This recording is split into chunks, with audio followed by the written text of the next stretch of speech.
Now, as Michigan remains under a stay-at-home order, many adults are working from home and the kids are working from home too. And their activities can get kind of repetitive. So how can you find a new challenge? This morning, I'm joined live by Shelly Faber, a health coach at Priority Health, and she's here to tell us about creative kid-friendly recipes using items you probably already have in your pantry. Good morning, Shelly, and what are we making today?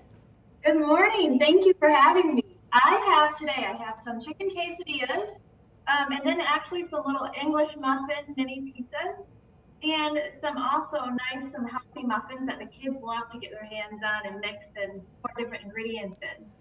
Now, so we're making some of these things. Some of them we already have. What are the ingredients there so we can start going shopping in our own pantries?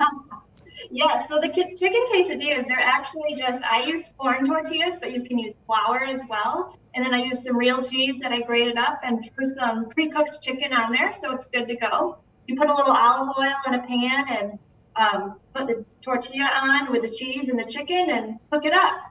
And then these next ones, this one is actually just like I said, English muffins, and then it has some pesto and marinara sauce on it.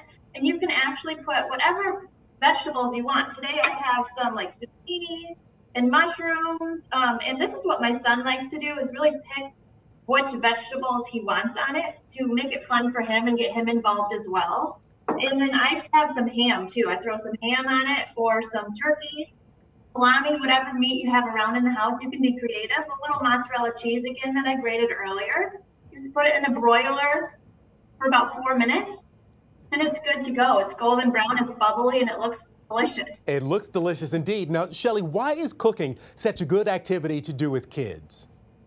You know, it really gets them involved. It gets their mind thinking a little bit. They're doing some stirring, they're doing some physical movement. As they get older, it helps them measure. So you're measuring cups, some of that mental side of it. And it's just another way to be creative. It's a skill they're going to have to learn one day eventually, and why not teach them young? Yeah, and it's also a great way to sort of break up the schoolwork, have them do a little schoolwork beforehand, then get up, use their body, and then go back to doing schoolwork. Now, is there an age that you would suggest would be a good time to introduce kids to cooking? Is there a minimum age requirement here before kids can really be helpful in the kitchen? Sure. I think, old enough for him to understand. My son, around when he was about 2, I started getting him involved. He started throwing in, like I would give him the pre-measured carrots for these muffins. He would dump them in the bowl, throw some raisins in, give him the whisk to pretend like he's stirring or even try to stir. But as he got older, he did actually stir, or he did actually help pick out different ingredients. And then older yet, they can start doing more and more with actually prepping and measuring on their own and all of that too. And I have about 15 seconds left.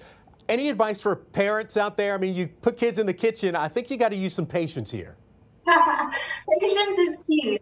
Well, the other thing, just have fun. It might not go as planned. There might be some mishaps here and there, but if the kid's having fun, if you're having fun, enjoy the time together for sure. All right. Shelly Faber with Priority Health. Thank you so much for spending time with us this morning, and thank you for giving us those tips. Appreciate it.